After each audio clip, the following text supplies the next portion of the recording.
In the ongoing invasion of Ukraine by the Russian terrorist state, the abuse of citizens and soldiers alike continues. There are many groups documenting these efforts, but in particular, we highlight the work of the Zmina Human Rights Center in Kyiv.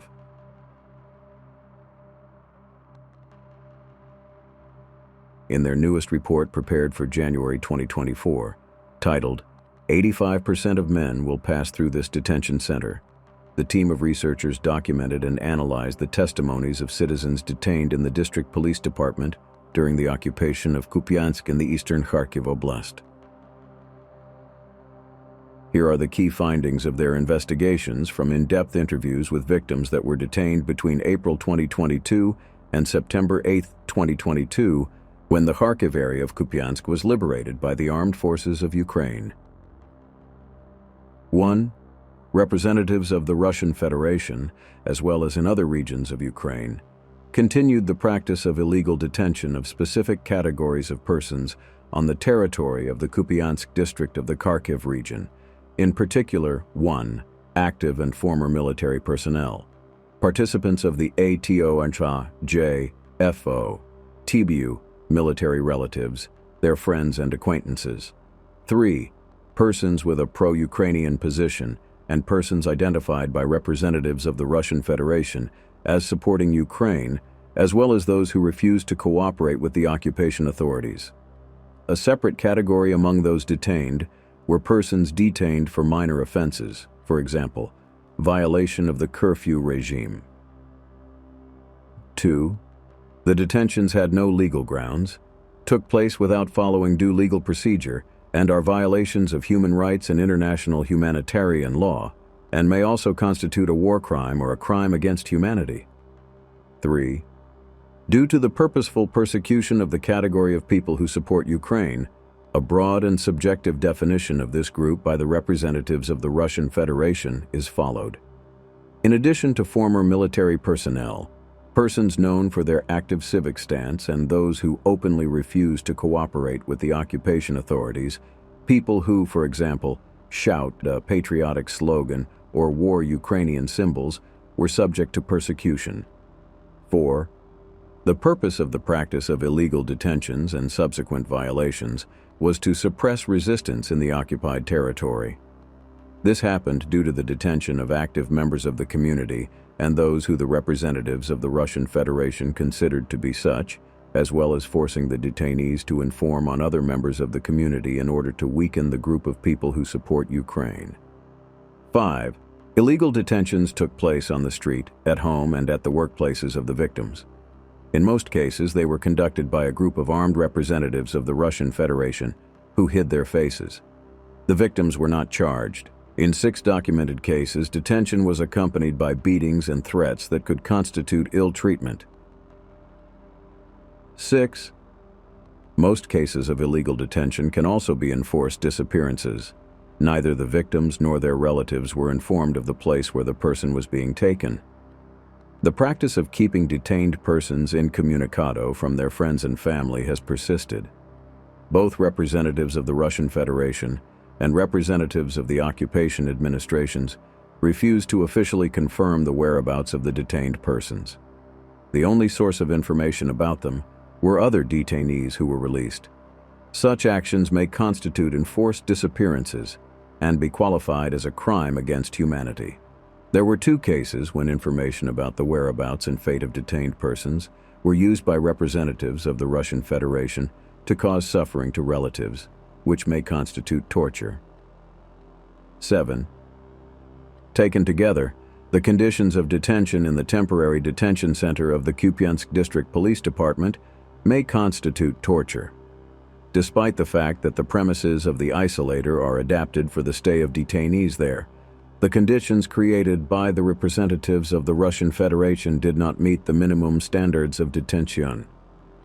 In particular, among the improper conditions, overcrowding of cells. Up to 24 people could be kept in a 4-person cell at the same time.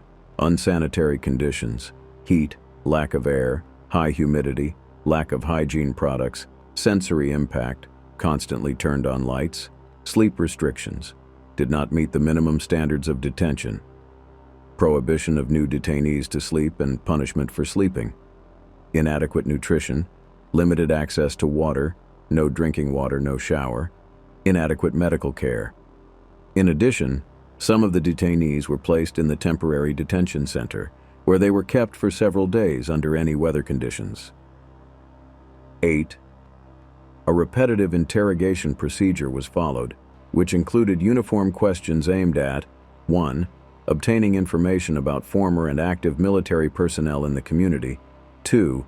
Information about the availability and storage locations of weapons, 3. People related to the resistance movement and those who were charged with sending information to the armed forces of Ukraine, 4. Participants of protests in support of Ukraine, active members of the community with a pro-Ukrainian position. 9. Interrogations in the temporary detention center took place regularly, accompanied by psychological and physical torture. Up to 19 out of 30 interviewees, including one woman, were tortured during interrogations. 10. 4 cases of threats of sexual violence against detainees were recorded. The representatives of the Russian Federation also used the personal connections of the detainees to increase their suffering. They tortured family members and acquaintances in the presence of each other. In addition, 5 cases of simulated shooting were recorded. 11. The main types of physical torture were severe beatings and the use of electric shock. For this, representatives of the Russian Federation used stun guns and military field telephone TA-57, the so-called Topik. Beatings were applied to 19 and electric shocks to 18 interviewees. In addition, during the torture by electric shock, representatives of the Russian Federation poured water over the detainees when they lost consciousness, and also deliberately poured water on the places where the electrodes were attached in order to enhance the effect of the torture. 5 cases of sexualized electric shock torture were recorded.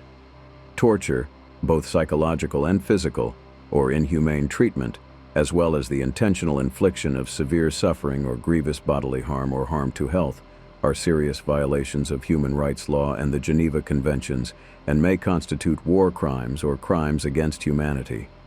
The death of detainees as a result of torture may constitute intentional killing, qualified as a war crime or a crime against humanity. 12. Among the representatives of the Russian Federation who carried out detentions, supervised the detainees, participated in interrogations, and also decided the further fate of the detainees, the distribution of duties, and the existence of a hierarchy with FSB employees at the head is observed. 13. Representatives of the Russian Federation established a system of forced labor in the temporary detention center, in which 14 of the interviewed victims were involved.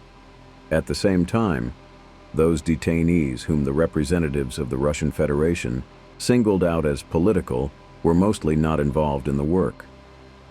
Forced labor, organized in the Kupyansk District Police Department, does not meet the requirements for the application of forced labor to the civilian population in the occupied territory, and is a violation of international humanitarian law. 14. Release from the temporary detention center took place according to several scenarios. 1. Representatives of the Russian Federation receiving the information they needed. 2. Discovering the fact that the detainee did not have the necessary information. 3. Expulsion from the territory under the control of the Russian Federation. And 4. Independent release of the detainees after the Russian military retreated from Kupyansk. 15. Victims complain of both physical and psychological consequences of detention. In particular, among the psychological consequences, the interviewees note insomnia, frequent dreams about past events, flashbacks, anxiety, fear of returning to detention conditions, panic attacks, and a psychological barrier to returning to their hometown. 1 victim attempted suicide during detention. Another 2 reported having suicidal thoughts. Among the physical consequences, the victims mentioned severe headaches, weight loss due to malnutrition and stress, exacerbation of chronic diseases such as ulcers, long-term numbness, loss of sensitivity in the limbs, knocked out teeth, impaired vision, cardiovascular diseases, metabolic disorders, diabetes, dermatological diseases, pain in the places that were most affected during the beating, kidneys, muscles, joints. 16.